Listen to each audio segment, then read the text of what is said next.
ಓಂ ವಿಶ್ವಸ್ಮೈ ನಮಃ.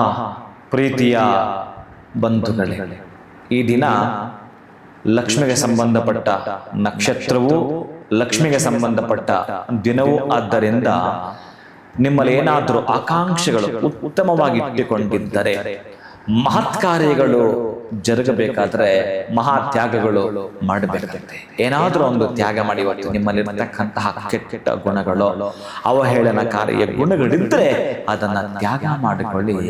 ಪದ್ಮಾಸನ ಸ್ಥಿತಿ ದೇವಿ ಪದ್ಮಾಲಯೇ ಪದ್ಮದಲಾಯತಾಕ್ಷಿ. ಯಾಕೆ ಅಂತಂದ್ರೆ ಮಹಾವಿಷ್ಣುವಿನ ವಕ್ಷಸ್ಥಲದಲ್ಲಿ ನೆಲೆಸಿರುವ ಮಹಾಲಕ್ಷ್ಮಿಯನ್ನ, ಪದ್ಮಾವತಿಯನ್ನ ಸ್ಮರಣೆ ಮಾಡತಕ್ಕಂತಹ ದಿನ ಪ್ರೀತಿಯ ಭಕ್ತಗಳೇ.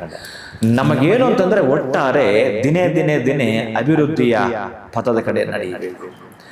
ಹೇಗೆ ನಮಗೆ 5th 6th 7th ಹೀಗೆ ಆ ಸ್ಟ್ಯಾಂಡರ್ಡ್ ಹೋಗ್ತಾ ಇರುತ್ತೋ ಹಾಗೆ ದಿನೇ ದಿನೇ ನೀವು ಅಭಿವೃದ್ಧಿಯ ಪಥದಲ್ಲಿ ನಡೆಯಬೇಕಾದ್ರೆ ಆಯಾಯ ದಿನ ಶುದ್ಧಿಯ ಹಾಗೆ ಅಂತಹ ದೇವಿಯನ್ನ ಸ್ಮರಣೆ ಮಾಡುತ್ತಾ ಹೊರಡ್ತೀರಿ. ನಿಮ್ಮ ದಾರಿಯಲ್ಲಿ ಬರ್ತಕ್ಕಂತಹ ಕಲ್ಲು ಮುಳ್ಳುಗಳು ಒಂದು ಮಿರಾಕಲ್ ಅಂದ್ರೆ ಪಕ್ಕಕ್ಕೆ ಸರಿತವಂತೆ ನೀವು ಹೋಗ್ತಿರ್ಬೇಕಾದ್ರೆ ಅಂತ ದಿಶಕ್ತಿಯನ್ನ ಪಡೆದುಕೊಳ್ಳುತ್ತೀರಿ. ಇವತ್ತು ಪದ್ಮಾವತಿ ಸಮೇತ ಶ್ರೀನಿವಾಸ ಪರಬ್ರಹ್ಮಣ್ಯನ ಮಂತ್ರವನ್ನ ಹೇಳೋ ಮುಖಾಂತರ ಶುಭಂಭೂಯ ಒಳಿತಾಗ್ತದೆ.